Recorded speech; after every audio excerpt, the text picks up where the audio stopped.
Officer is never of duty असं एक म्हटलं जातं. मग तो ऑफिसर कुठल्याही गणवेशातला असेल तरी सुद्धा तो कायम कार्यरत असतो, कायम सेवा बजावत असतो आणि लोकांच्या प्रती त्यांचं जे काही कर्तव्य आहे ते कर्तव्य पार पाडताना सगळेच ऑफिसर आपल्याला पाहायला मिळतात.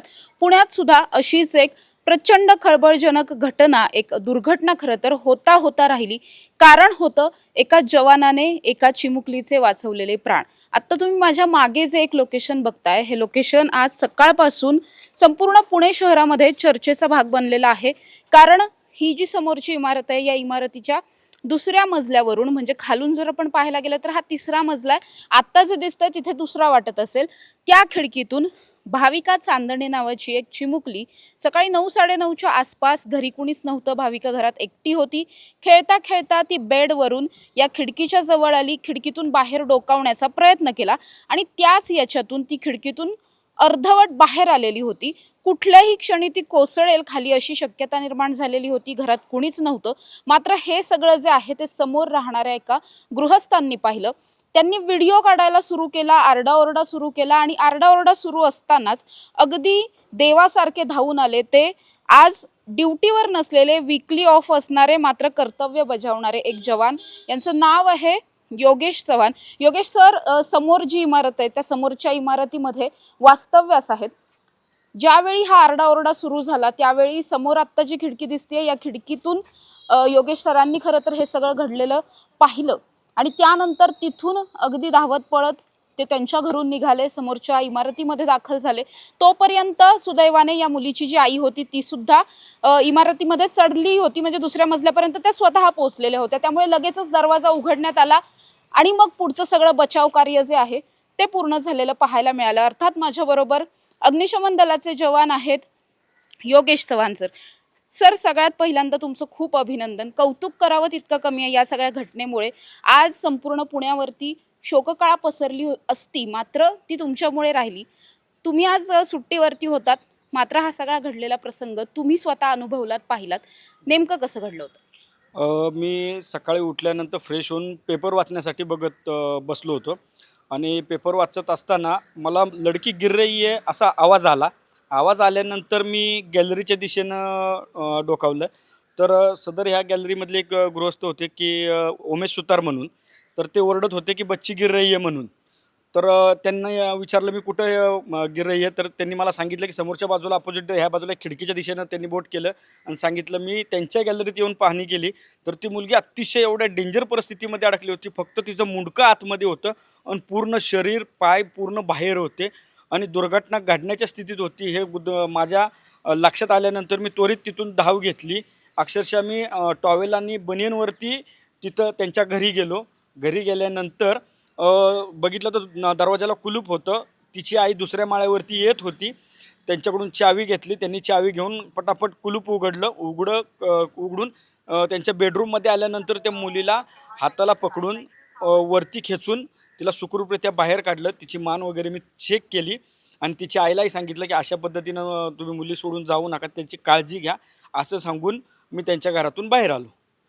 सर, ही सगळी घटना जेव्हा घडली, अगदी किती मिनिटांच्या कालावधीत हे सगळं घडलं? मला हार्डली जवळजवळ एक 2 ते 2 मिनटं तरी मला तिच्या घरापर्यंत धावत पोहोचण्यासाठी वेळ गेला असेल. पण त्याच्या आधी ती मिनिमम 4 ते 5 मिनटं ती लटकत होती ह्या कंडिशनला. मग अतिशय हृदय हेलावून टाकणारी ही गोष्ट होती. पण त्या प्रसंगावधान दाखवत त्या गोष्टीवरती मी मुलीचा जीव वाचवला ह्याचं मला पूर्ण समाधान आहे ह्या गोष्टीचं वाटतं आहे. सर, जसं तुम्ही म्हटलात की अगदी 2-3 मिनिटाचा टाइम होता तुमच्याकडे. तुम्ही इतक्या सुखरूपपणे तिला बाहेर काढलत. एखाद मिनिटं जरी उशीर झाला असता तरी सुद्धा ही दुर्घटना घडली असती. अर्थात त्या चिमुकलीचं सुद्धा कौतुक करावं की तिने सुद्धा तग धरून ठेवला होता. तोपर्यंत ती त्या रेलिंगला पकडून तशीच लटकत उभी होती. जेव्हा हे सगळं घडलं तेव्हा आता कसं वाटतंय? मला एका मुलीचा जीव वाचवला ह्याचं आनंदच होत आहे. कारण की मी गेले 14 वर्ष झाले अग्निशमन दलामध्ये कार्य करतोय. असे विविध कार्य आणि मी केलेले आहेत. ह्याच्या आधीसुद्धा मी 19 लोकांचा जीव वाचवला होता. म्हणजे कात्रजच्या घाटामध्ये एस-टीला आग लागली होती. त्यावेळेला पूर्ण एस-टीची आग विझवून 19 लोकांचे जीव वाचवले होते. जीव वाचवल्याचं समाधान काय असतं हे मला अतिशय आनंदाने सांगता येतं. कारण की त्या गोष्टी मी केलेल्या आहेत आणि त्याचं समाधान भरपूर मला ह्या गोष्टीमध्ये मिळतं. सर, जेव्हा तुम्ही तिथे पोहोचलात तेव्हा ही मुलगी नेमकी कोणत्या कंडिशनमध्ये होती? ओरडत होती, रडत होती? मॅडम, मी ज्या वेळेला तिथं पोचलो प्रथम बघितलं त्यावेळेला मुलीचं फक्त डोकं आतल्या साईडला होतं, तिचे पूर्ण हात पाय बाहेर होते आणि तिचा एक हात तिनं रेलिंगला पकडून ठेवला होता आणि तिची वरती येण्यासाठी धडपड ही चालू होती.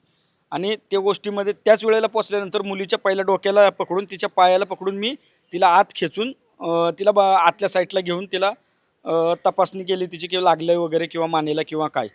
तर ते मुलगी सुखरूप आहे असं माझी खात्री पटवली आणि मुलीच्या आईला पण मी थोड्याफार सूचना केल्या की अशा पद्धतीनं मुलींना घरात एकटं ठेवून जाऊ नका, कारण की अशा घटना घडू शकतात. तर मुलीची आई सांगितली की मुलगी झोपली होती, पण ती उठली कशी काय हे काही त्यांना माहिती नाही. म्हणजे आपण जर पाहायला गेलं या घटनेमध्ये ती जी खिडकी आहे समोरची त्याचं रेलिंग तसं पाहायला गेलं असतं खूप छोटं आहे, पण शरीरयष्टीने ही मुलगी लहान असल्यामुळे ती इझिली तिथून बाहेर पडू शकली. सर, या आधी सुद्धा ही तुमची पहिली वेळ नाहीये, या आधी सुद्धा अनेकांचे जीव तुम्ही वाचवलेले आहेत. या आधीच्या अशा एखाद दोन घटना ज्यामध्ये प्रचंड हालाखीचं सगळं घडलेलं होतं, मात्र त्या परिस्थितीतूनही तुम्ही जीव वाचवले? मॅडम, ह्याच्या आधीसुद्धा 2 वेळा घटना घडलेल्या आहेत किंवा त्या मीडियापर्यंत माझ्या गेलेल्या आहेत. ह्याच्या आधीची एक घटना अशी आहे की मी 19 लोकांची एस टी महामंडळाची एस टी वाचून त्या लोकांचे जीव वाचवले होते. या संदर्भामध्ये परिवहन मंत्री दिवाकर रावतेंनी सुद्धा माझा सत्कार केला होता. आणि याच्या आधी दुसरी एक गोष्ट, दत्तनगर आंबेगावमध्ये एका डंपरच्या खाली मुलगा अडकला होता ॲक्टिवासह. त्या मुलालासुद्धा बाहेर काढून मी भारती हॉस्पिटलमध्ये शिफ्ट केला होता. या अशा ह्याच्या आधीसुद्धा 2 घटना आणि बाहेर ऑन ड्युटी असताना सुद्धा मी अशी कर्तव्य बरेच वेळा केलेली आहेत.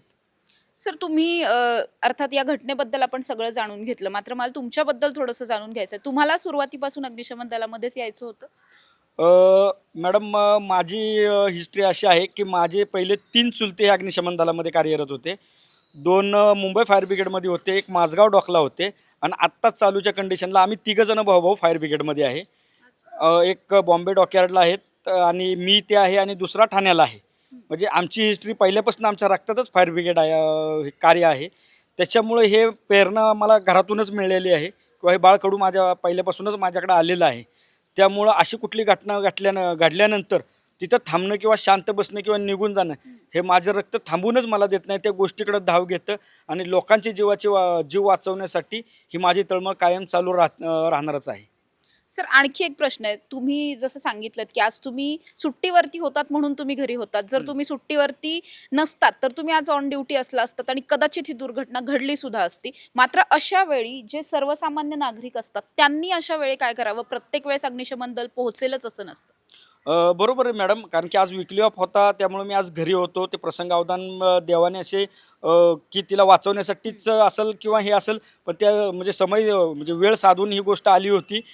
पण ही दुर्घटना घडली नाही. पण नागरिकांनी अशा गोष्टी पाहिल्यानंतर पाहत न राहता आपल्याला काय करता येईल ह्याच्याकडे लक्ष देऊन लोकांचे जीव वाचवण्यासाठी प्रयत्न करावा, अशी माझी त्यांना नम्र विनंती आहे. नक्कीच सर, तुमचं खूप कौतुक आहे. तुम्ही जी काही आज कामगिरी केली त्या बाबतीत.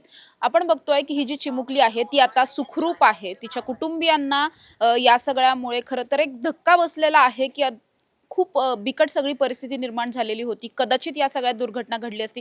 सुखरूपपणे ही या चिमुकलीला वाचवण्यामध्ये योगेश चव्हाण यांचा जितका वाटा आहे तो सिंहाचा वाटा म्हणावा लागेल. अर्थात या सगळ्यानंतर त्यांच्यावरती कौतुकाचा वर्षाव हा सगळ्या स्तरातून होताना पाहायला मिळतो. या आधी सुद्धा त्यांनी अनेकांचे असे प्राण वाचवलेले आहेत. मात्र जाता जाता सरांनी एक जी गोष्ट सांगितली की जेव्हा अशी एखादी घटना घडत असते तेव्हा कुणीतरी ऑफिसर येऊन वाचवतील किंवा अग्निशमन दल येईल, पोलीस येईल, अशी वाट न पाहता आपण सुद्धा थोडंसं प्रसंगावधान दाखवणं हे सुद्धा तितकंच गरजेचं असतं. आणि जर आपण असं प्रसंगावधान दाखवलं तर अर्थातच जे कोणी या सगळ्यामध्ये अडकलेले असतात, ज्यांचा कुणाचा जीव धोक्यात असतो, त्यांना वाचवण्यामध्ये यश हे नक्कीच मिळतं. कॅमेरा पर्सन निलेशसह समृद्धी जाधव, टॉप न्यूज मराठी, पुणे. घ्या परदेशात भरारी, तेही सर्वसामान्यांना परवडणारी. 1 रुपया भरा आणि थायलंडमध्ये फिरा. सचिन इंटरनॅशनल घेऊन आले आहेत जगातली सर्वात स्वस्त परदेश टूर.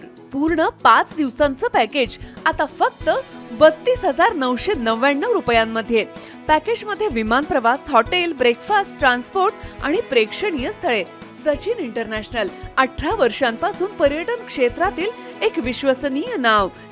सचिन इंटरनॅशनल सोबत मनसोक्त फिरा. संपर्क 7767989898.